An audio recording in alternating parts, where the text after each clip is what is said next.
Lo que necesitamos entre los feminismos es hablar. Para crear tramas de sentido político. Referenciar las palabras desde un contexto situado. Porque finalmente las luchas, si no son colectivas, se convierten en exposiciones personales, ¿no? Reapropiarnos de eso, que finalmente son conceptos que vienen de la lucha de las calles. Que hay que partir de qué se pone al centro. Que rompa esa barrera contra el patriarcado, el machismo. El respeto mutuo entre todos los feminismos. Construir tu esperanto para poder comunicar. Aunar conceptos sobre cómo no entendemos todos, pues es complejo. Estamos viviendo una etapa de muchísimo malentendido. Yo he visto que cambia tanto el lenguaje. En el arte y en el feminismo. Necesitamos términos de debate. Espacios de diálogo donde podamos honrar los términos propios. Hablarlo desde la diferencia. Aún entre los feminismos hay una disputa por el sentido de las palabras. ¿Podría realmente haber un consenso en el lenguaje? Hola, soy Serrucha, artista y activista feminista y coordino Disidenta junto con Lorena Wolfer. Alzo la voz para que el suelo retiemble y nuestros ojos se incendien, para que mis palabras revienten como olas, para no caminar solas, porque de hoy en adelante si nos tocas a una, nos tocas a todas. En palabras de Sara Ahmed, los afectos son aquello que nos une, lo que nos sostiene o preserva la conexión entre ideas, valores y objetos. Al ser prácticas sociales y culturales a través de las cuales se establecen las relaciones sociales, los sentires y los afectos son uno de los pilares fundamentales en los feminismos, porque nos atraviesan el cuerpo y son capaces de producir nuevas maneras de vincularnos y con ello reescriben el tejido social. Se han tomado como estandarte la empatía, la ternura, el derecho a la rabia, entre otros sentires. Pero, ¿qué estamos entendiendo por estos conceptos y cómo se fractura el movimiento al tener diferentes nociones de ellos? El día de hoy vamos a hablar sobre sentires y afectos con nuestras invitadas David Gutiérrez Castañeda y Liz Misterio. Soy David, migrante, radico en México, me he sedimentado en México, aunque nací en Colombia. Vivo de ser académico en la UNAM, en el programa de Historia del Arte. Pero digamos como que eso es una dimensión importante en mi vida, pero no es la dimensión que define mi activismo ni mi política. Y trato como de operar en otros territorios y circunstancias, tal vez una insistencia sobre las prácticas artísticas en lugares un poco inesperados y tratando de hacer provocaciones en esos otros lugares, a veces incluso en la misma academia. Y el lenguaje lo entendería como una estrategia de lucha. Hay que intervenir el lenguaje para dejar que sean tan evidentes y que sean tan institucionales o normalizados los significados y poder entender esas contradicciones, incluso poder evitar esas contradicciones. Es importante. Particularmente me cuesta mucho escribir, aunque se supone que vivo de eso. Y precisamente me cuesta escribir porque la semántica tiende a capturar, tiende a cerrar.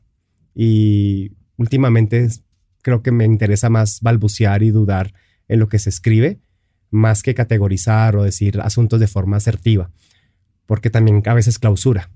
Y bueno, pues eso es un poco la necesidad del lenguaje como una estrategia de conversación. Y bueno, yo soy Liz Misterio, soy artista visual, editora de revista Histeria, todóloga profesional. Tengo muchas chambitas para sobrevivir en este entorno del arte feminista. Y el lenguaje, qué interesante pregunta, porque justamente me parece que en mi hacer ocupo muchísimo el lenguaje, ¿no? O sea, edito una revista, trato de comunicar cosas, sin embargo, pues como decía hace un ratito, o sea, creo que no siempre nos entendemos y es bien difícil salir del monólogo, ¿no? O sea, a veces siento que lo que necesitamos entre los feminismos es hablar. Para crear tramas de sentido político. Referenciar las palabras desde un contexto situado. Porque finalmente las luchas, si no son colectivas, se convierten en exposiciones personales, ¿no? Reapropiarnos de eso, que finalmente son conceptos que vienen de la lucha de las calles. Que hay que partir de qué se pone al centro. que rompa esa barrera contra el patriarcado, el machismo. El respeto mutuo entre todos los feminismos. Construir tu esperanto para poder comunicar. Aunar conceptos sobre cómo no entendemos todos, pues es complejo. Estamos viviendo una etapa de muchísimo malentendido. Yo he visto que cambia tanto el lenguaje. En el arte y en el feminismo. Necesitamos términos de debate. Espacios de diálogo donde podamos honrar los términos propios. Hablarlo desde la diferencia. Aún entre los feminismos hay una disputa por el sentido de las palabras. ¿Podría realmente haber un consenso en el lenguaje? Hola, soy Serrucha, artista y activista feminista y coordino Disidenta junto con Lorena Wolfer. Alzo la voz para que el suelo retiemble y nuestros ojos se incendien, para que mis palabras revienten como olas, para no caminar solas, porque de hoy en adelante si nos tocas a una, nos tocas a todas. En palabras de Sara Ahmed, los afectos son aquello que nos une, lo que nos sostiene o preserva la conexión entre ideas, valores y objetos. Al ser prácticas sociales y culturales a través de las cuales se establecen las relaciones sociales, los sentires y los afectos son uno de los pilares fundamentales en los feminismos, porque nos atraviesan el cuerpo y son capaces de producir nuevas maneras de vincularnos y con ello reescriben el tejido social. Se han tomado como estandarte la empatía, la ternura, el derecho a la rabia, entre otros sentires. Pero, ¿qué estamos entendiendo por estos conceptos y cómo se fractura el movimiento al tener diferentes nociones de ellos? El día de hoy vamos a hablar sobre sentires y afectos con nuestras invitadas David Gutiérrez Castañeda y Liz Misterio. Soy David, migrante, radico en México, me he sedimentado en México, aunque nací en Colombia. Vivo de ser académico en la UNAM, en el programa de Historia del Arte. Pero digamos como que eso es una dimensión importante en mi vida, pero no es la dimensión que define mi activismo ni mi política. Y trato como de operar en otros territorios y circunstancias, tal vez haciendo una insistencia sobre las prácticas artísticas en lugares un poco inesperados y tratando de hacer provocaciones en esos otros lugares, o a veces incluso en la misma academia. Y el lenguaje lo entendería como una estrategia de lucha. Hay que intervenir el lenguaje para dejar que sean tan evidentes y que sean tan institucionales o normalizados los significados y poder entender esas contradicciones, incluso poder evitar esas contradicciones. Es importante. Particularmente me cuesta mucho escribir, aunque se supone que vivo de eso. Y precisamente me cuesta escribir porque la semántica tiende a capturar, tiende a cerrar. Y últimamente creo que me interesa más balbucear y dudar en lo que se escribe, más que categorizar o decir asuntos de forma asertiva, porque también a veces clausura. Y bueno, pues eso es un poco la necesidad del lenguaje como una estrategia de conversación. Y bueno, yo soy Liz Misterio, soy artista visual, editora de revista Histeria, todóloga profesional. Tengo muchas chambitas para sobrevivir en este entorno del arte feminista. Y el lenguaje, qué interesante pregunta, porque justamente me parece que en mi hacer ocupo muchísimo el lenguaje, ¿no? O sea, edito una revista, trato de comunicar cosas, sin embargo, pues como decía hace un ratito, o sea, creo que no siempre nos entendemos y es bien difícil salir del monólogo, ¿no? O sea, a veces siento que le estoy hablando a mis amigas y a las personas que son similares a mí y no necesariamente me hago entender por personas a las que en teoría les quiero llegar. O sea, recientemente, bueno, soy profesora universitaria y de repente pues, aviento mis términos especializados y las chicas no me dicen nada, pero veo las caritas de WhatsApp y es como de, no, espérame, ¿no? Y es como, a ver, hay que buscar el programa que me permita comunicar lo que necesito comunicar de manera clara y inmediata. Y ya después les puedo decir, este concepto que te vi que no entendiste lo puedes encontrar aquí o viene de acá. Pero no siempre hay el tiempo para hacer esas, ¿no? O sea, como esas aclaraciones. Y creo que es un reto para quienes estamos muy acostumbrados a leer mucha teoría, hablar en esos términos, incluso en nuestras charlas íntimas con nuestras amistades. Entonces, pues vaya que pregunta. Sentires y afectos. ¿Son palabras que utilizan? ¿Cómo las usan? ¿Qué significan para ustedes? Yo diría que empleo el trabajo desde los afectos como estrategia política.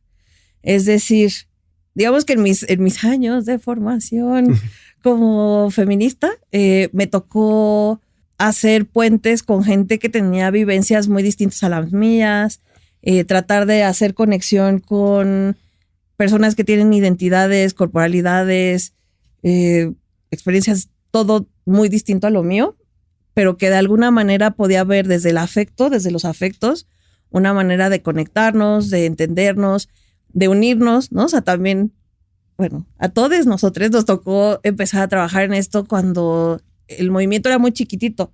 Entonces era muy difícil encontrar gente afín a ti, así tan parecida a ti, ¿no? O sea, que tuviera las mismas preocupaciones. O sea, por ejemplo, yo hasta después de mucho tiempo de estar en los feminismos conocí activistas gordes, por ejemplo, ¿no?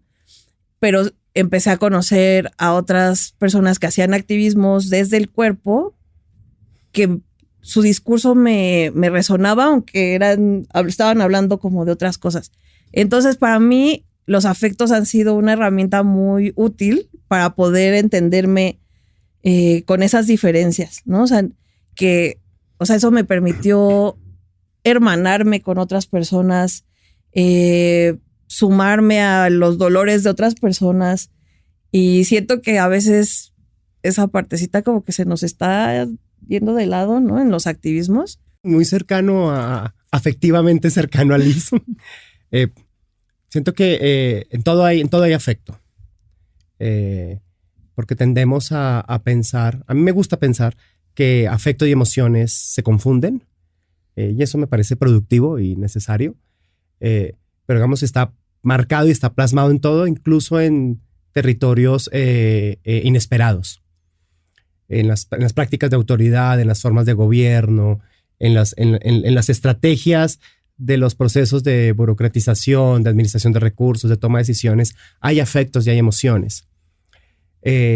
Implícitamente asociados como consecuencia de la toma de decisiones y de los comportamientos, o incluso a veces perversamente deliberados y construidos, como las prácticas de gobernabilidad a partir del miedo, instaurar miedo, maltratar y disciplinar para aprovecharse de la inseguridad y la precarización de las personas para hacer parecer más dócil una forma de gobierno, es también un afecto. Entonces, no soy celebratorio de la noción de afecto y de emociones, porque carga mucho dolor y carga mucha violencia simbólica y violencia afectiva y violencia explícita.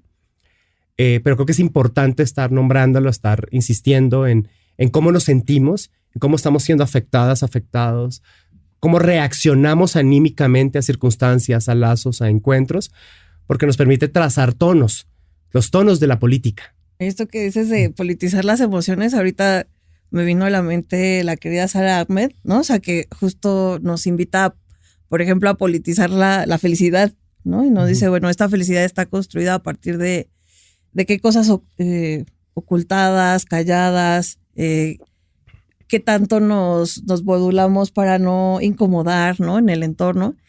Y me parece que esa es una primera pregunta bien importante, ¿no? O sea, hasta dónde el cuidar los afectos de los demás, ¿no? O sea, el cuidar un espacio en común nos lleva a solapar un montón de violencias. ¿Sienten algún apego o desapego con la palabra? ¿Es algo que utilizan? O sea, ¿creen más bien que le pertenece a un grupo específico? ¿Se la pueden apropiar ustedes si la utilizan o no? A mí me pasa. Digo, sentires y afectos, perdón. A mí me pasa con afecto, que pues está muy academizado. Y no me parece mal, me parece que es importante hablar de las emociones, hay historia de las emociones, hay debates feministas de las emociones y de los afectos, pero tendemos a volvernos retóricos de los afectos. Y a veces cuando se escribe sobre los afectos, cuando se habla de la incomodidad, del dolor, de la rabia, queda como capsulado en un espacio de cierta retórica y no despliega o sea, no apoya ni acompaña la intensidad de esas sensaciones que están operando en los feminismos. A veces, eso sería mi preocupación. Y por el otro lado, la palabra sentir Es una palabra que yo de verdad la aprendí de otro lado, de que luego evidentemente la traería, y nació y se emergió y sigue creciendo desde los feminismos, pero yo la aprendí del trabajo de Orlando Falsborda, que fue mi maestro sociólogo en la Universidad Nacional de Colombia, cuando él hablaba de sentir pensar, que era una práctica para Orlando y para su grupo, y los maestras y maestros que nos enseñaron era que lo que hacíamos como trabajadores, como investigadoras e investigadores, era acompañar la manera en que se percibe y se siente el mundo.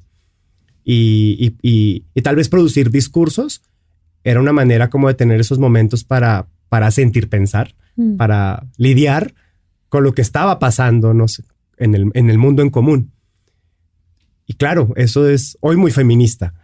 Y me gusta sentir pensar.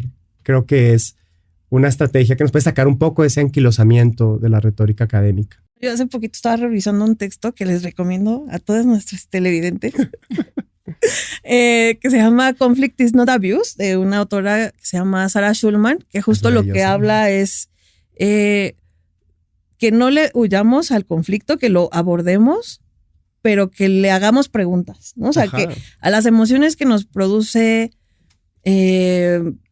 cualquier situación, ¿no? De nuestra vida, de nuestro interactuar, que, tomemos esta situación que me hace sentir triste, me hace sentir enojada, y le puedo hacer muchas preguntas. ¿Por qué me hace sentir así? ¿Por qué me detona?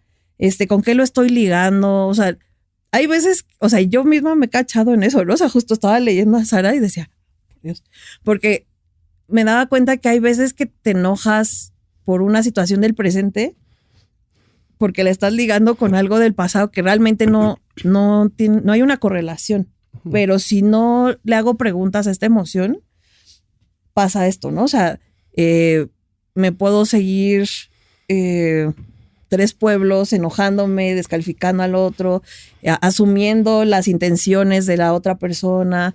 Y pues es lo que nos lleva a la famosísima cultura de la cancelación que está tan en boga en el presente, ¿no?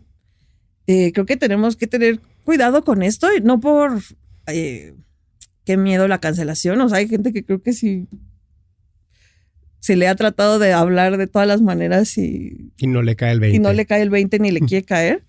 Sin embargo, a mí me parece muy grave, pues, tratarnos así entre nosotros, ¿no? O sea, como dentro de los movimientos. Bien puede haber desacuerdos, pero acuerdos políticos, ya sí que, o sea, tal persona me cae súper mal, no la soporto, no la quiero ver. Podemos tener acuerdos políticos de el proyecto que tenemos juntos es muchísimo más grande que nosotros, ¿no?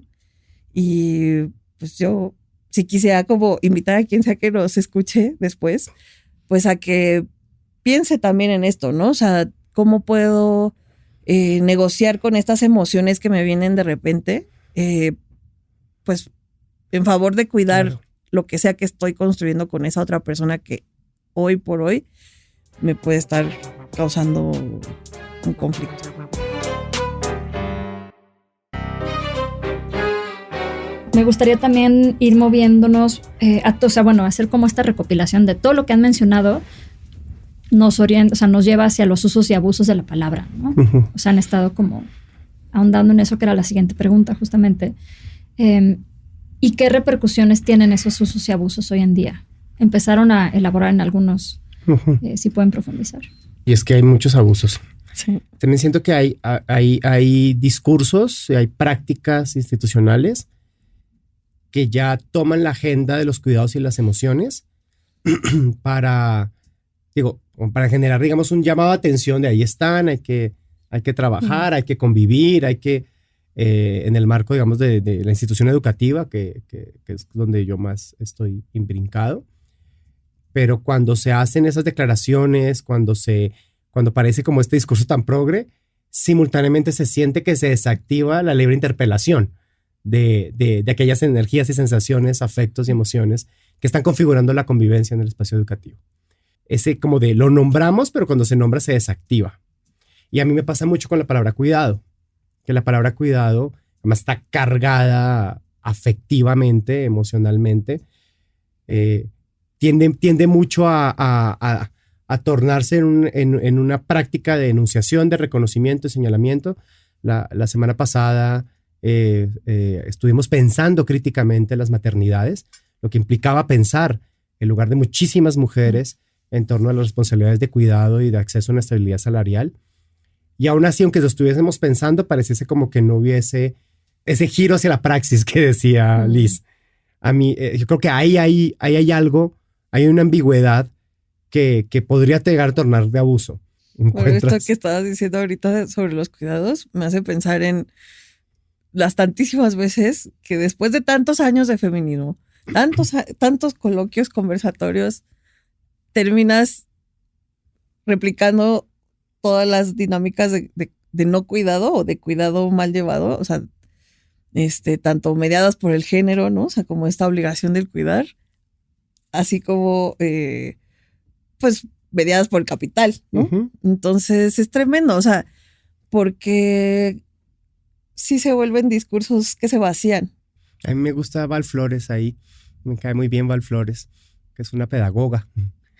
Y ahí, hablando de usos, ya no de abusos, creo que cuando Val Flores nos invita a pensar cómo usamos cómo nos usamos emocionalmente para habitar y ocupar ciertos espacios, que a veces es necesario, pero no por eso abandonar la pregunta pedagógica, no solo o sea, como poderme enseñar a mí misma, a mí mismo, de cómo estoy ocupando esa emoción, ese espacio, pero también poderme acompañar con estrategias que no son dictar, ni imponer, ni de hacer montar directriz, sino más bien tal vez de entablar conversaciones en lugares propios sobre, yo lo habité de esta manera, yo ocupé esta emoción en este momento, en esta circunstancia de esta manera, y sí estaba bastante rabiosa y sí quería gritarle a la cara, y puedo conversar con alguien que puede decir, yo no necesariamente le quería gritar a la cara, tal vez yo me sentía era más frustrada que pasional, o sea, y poder entablar como esas difíciles conversaciones pedagógicas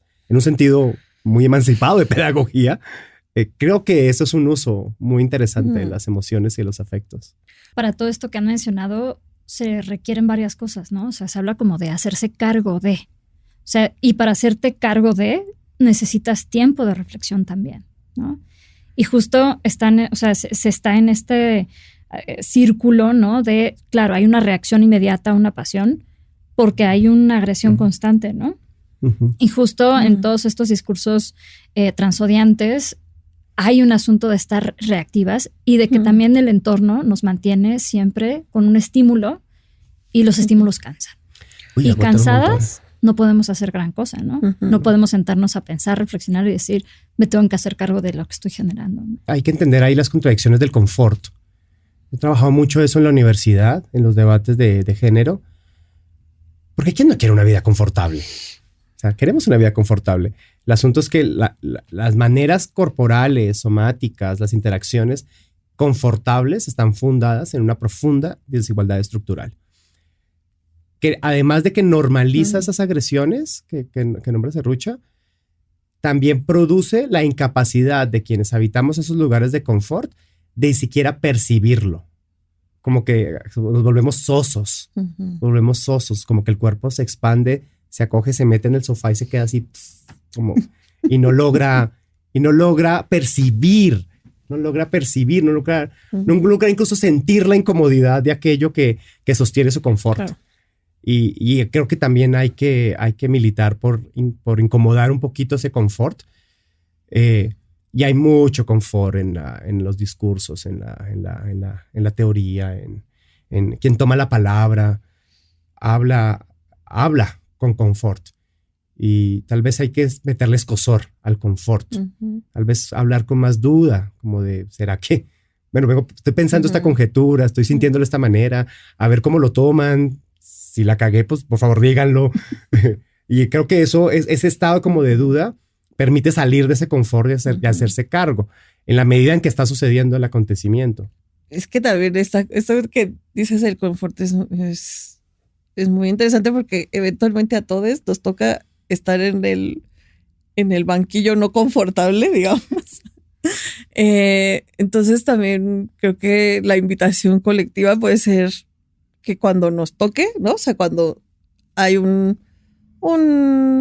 cuestionamiento, un señalamiento, lo que sea, ¿no? O sea, que siempre viene porque estamos en diálogo constante, ¿no? Ya decíamos que la colectividad es de las cosas más complicadas de sostener. Pues que tratemos de aguantar vara tantito, ¿no? O sea, sí, como que también tiene que ser una cosa que tenemos que ir interiorizando así de, este no es el lugar del opresor que me está tratando de ofender, ¿no? Son mis compañeras que me están ayudando a ver algo que no veo, ¿no? O sea, a poner atención en mis puntos ciegos. Y se dice muchísimo más fácil de lo que se hace. Vivirlo es tremendo. Pero creo que está bueno verbalizarlo porque cuando nos toca estar en ese lugar, te quedas súper solísima, ¿no? O sea, es muy solitario y muy doloroso y muy difícil de entender porque no hemos desarrollado los mecanismos de acompañamiento y de...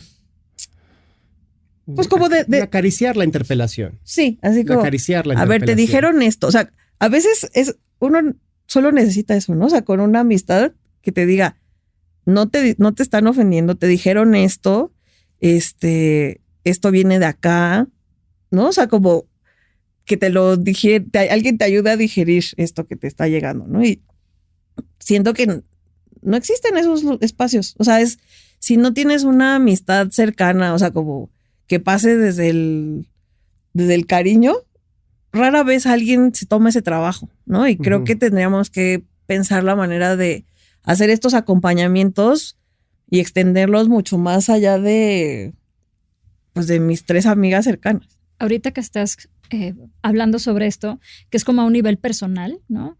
Me gustaría poner sobre la mesa cuál es el papel de los sentires y afectos en las esferas públicas, ¿no? O sea, ¿cómo llevar esto que estás mencionando a esferas públicas? ¿Es necesario o no lo es? Es que a mí lo que me pasa de tanto estudiar élites, así como formas de gobernabilidad, es que son profundamente emocionales. Pues manejan una emoción que tiene, que como que está aceitada y todo se le resbala, que es la ecuanimidad. Entonces, cuando es un agente político de política pública, un agente de gobernabilidad, tiende este discurso parsimonioso, te lo estoy caricaturizando, claramente que a veces opera incluso más ahí prosaicamente, pero tiene como a mi modo de entender, tiene como que se pone en este lugar de la ecuanimidad, como si fuese eso objetivo, como si eso fuese correcto, como si eso no evitara contradicciones, cuando es una manera de actuar, una orientación, un sesgo, un interés. Es la manera de instaurar un interés. O sea, es la forma de gobernar a partir de su propio interés, de su propia intención incluso. Entonces, claro, es muy difícil porque a estas actitudes ecuánimes les resbala la rabia, les resbala la interpelación de dignidad. O sea, lo único que entienden es de la conveniencia del debido proceso. Es de lo único que entienden. Y de los pactos de gobernabilidad y de beneficio propio y de sus grupos de poder a partir del debido proceso. Y todo lo que no opera en ese temperamento es completamente descalificado, es completamente invisibilizado, o que pasional, o que histéricos, o que adolescentes, o que jóvenes, o que irreverentes, o que inconformes, o que, sí, es que así no se puede. Entonces, esas estrategias son profundamente emocionales y que producen, o sea, nos afecta, nos produce una energía de regreso que es como la imposibilidad de la política, la imposibilidad de todo eso que entendemos por política, que nos sentamos a conversar y dialogamos. No, eso no sucede porque se desactiva la posibilidad de la interpelación.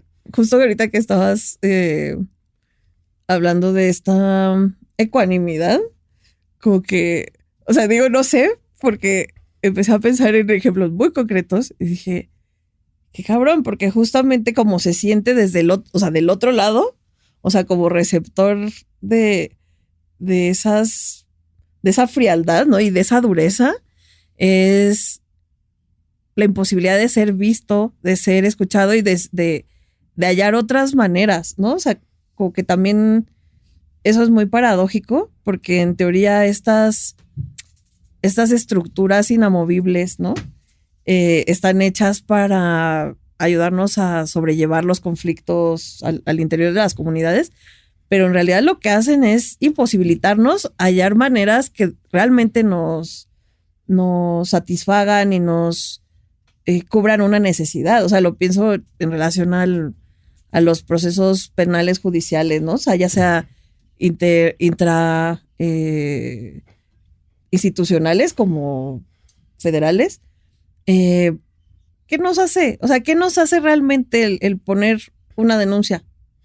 Uy, a veces es más difícil para quien denuncia. Es terrible. Es terriblemente quien doloroso. Quien lo haya hecho sabe denuncia. que es terriblemente doloroso, revictimizante, costoso, desgastante. O sea, justo todos tus afectos se ven trastocados por ese proceso de denuncia, ¿no? Y digamos, desde los activismos decimos mucho, hay que denunciar, hay que denunciar, hay que denunciar. Realmente, cuando yo he tenido que hacer una denuncia, ha sido terrible. O sea, cuando he tenido que acompañar a una persona cercana, más que ayudarla así estratégicamente cómo denunciar, el acompañamiento siempre es emocional, siempre es de sostener la mano porque es espantoso, ¿no? Entonces, ¿qué afectos produce esa manera de hacer, ¿no? O sea, ¿por qué no podemos hallar internamente otras cosas que a lo mejor me subsanen, me alimenten mi espíritu, mi corazón, que puedan ayudar a la otra persona también a ser mejor? O sea, nada de eso se está pensando en estas dinámicas y sistemas. Esto que mencionan de las instituciones, sí me parece que las instituciones entienden perfectamente el desgaste que conlleva, ¿no? El desgaste incluso emocional. Y justamente están hechas para un desgaste, ¿no? Para que no puedas realmente ni exigir justicia, ni mucho menos. Y me hace pensar también en esta frase de vivimos en el país donde no pasa nada, ¿no? Que es un gaslighting completo Totalmente, y absoluto. Y que también lo vemos todas las mañanas en la mañanera, ¿no? Es un gaslighting. Es un gaslighting, totalmente. Pero a nivel institucional y estructural, que se ve de arriba hacia abajo tan clarito, más con este gobierno, ¿no?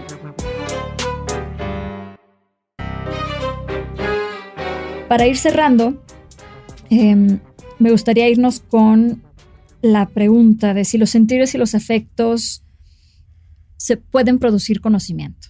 Claro. Ay, por favor. Es el saber más importante, creo yo. Sí, totalmente. De emoción. Es que esa pregunta es tan bonita. Sí, definitivamente yo creo que producimos constantemente conocimiento, lo materialicemos en algún lado o no, ¿no? O sea, todo el tiempo a partir de nuestros, de todo lo que vamos experimentando y sintiendo, vamos haciéndonos de herramientas, nos vamos haciendo de estrategias para navegar el mundo, para comunicarle el mundo a otras personas que conocemos. Entonces, desde ahí, definitivamente sí, ¿no? O sea, a mí me parece que es bien, bien sabroso cuando le damos cabida a estas cosas que muchas veces no podemos comprobar, no podemos como aplicarles el método científico para constatar que un conocimiento se produjo. Sin embargo, pues ahí es donde el arte entra, ¿no? O sea, muy, muy fuerte. O sea, desde el escribir un poema, el hacer un performance, el pintar un cuadro, podemos hacer inteligibles estos conocimientos adquiridos a partir de las emociones. A mí me gusta cuando Gloria Alzandúa nos invita a pensar la facultad. Una palabra que entendemos de otra manera, pero en el contexto del trabajo de Gloria Alzandúa, la facultad es la posibilidad de imaginar, es la posibilidad de intuir. Y me gusta mucho como lo plantea Alzandúa porque la facultad, la intuición, la imaginación es un sedimento de experiencia vivida. Y a veces no necesariamente es pachido, porque pues, si vives en un contexto de agresión, si vives en un contexto de normalización del maltrato, tu intuición te indica estrategias de autoprotección que tal vez pueden encapsularte, como lo hablaba antes, y evitar que generes zonas de contacto y de complicidad y de conversación, porque digamos que ahí en la manera en que manejas tus relaciones medioambientales, que estás sintiendo a que está sucediendo todo alrededor tuyo, digamos, te estás procurando a ti misma, y ese procurarte a ti misma puede incluso plantear estrategias bastante dignas y urgentes de protección y supervivencia que no necesariamente van a permitir producir justicia reparativa, acompañamiento, o sea, otro tipo de cosas. Y por eso me gusta más como lo plantea Gloria Alzandúa, porque para ella la facultad requiere habilitar un criterio y el criterio se hace en una compañía ética.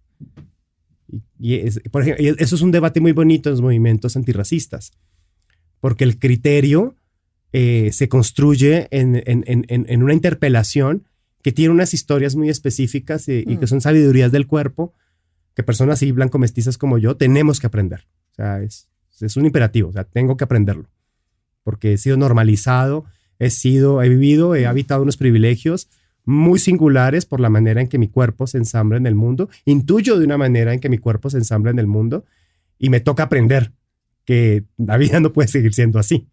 Me toca, o sea, eso creo que es importante. Les voy a lanzar una pregunta. O sea, ¿cómo podemos ejercer la ternura radical con gente que no es de mi círculo cercano, de mi círculo afectivo, no va en mi escuela, no militamos en el mismo movimiento? ¿Cómo puedo tener esas prácticas con ellos para podernos entender? Porque al final, lo que está detrás, entonces es, o sea, si no somos capaces de esto, lo que está detrás es el recrudecer las diferencias y alimentar los fascismos, que es a mí la cosa que yo estoy viendo así como la sombra que se avecina, ¿no? La gran nube que se avecina. O sea, los fascismos están siendo alimentados por las redes sociales justamente, ¿no? O sea, ciertas emociones y ciertas situaciones que son muy genuinas, o sea, rabias genuinas, se están tornando en cosas muy torcidas. Yo estoy muy de acuerdo contigo, pero lo primero es que decía, en el toolbox, en la caja de herramientas, yo sacaría la empatía. Y diría, los discursos y los relatos que tenemos por la empatía tienen una matriz bastante redentora y tienen una predisposición de relaciones y de cuerpos que presupone que nos conectamos porque empatizamos y no, o sea, y ahí operan a veces muchos discursos justificatorios que se pueden volver muy autoritarios. Sí, es como de yo siento tu dolor, entonces creo que deberías tomar ribotril. O sea, porque siento que sería el mejor mecanismo para que tú lidies con tus fantasmas. Pero eso no es empatía, eso es una proyección. Eso es una proyección desde el yo. Pero en cambio sí pensaría en la escucha. La escucha pensaría en la escucha y es atender la interpelación.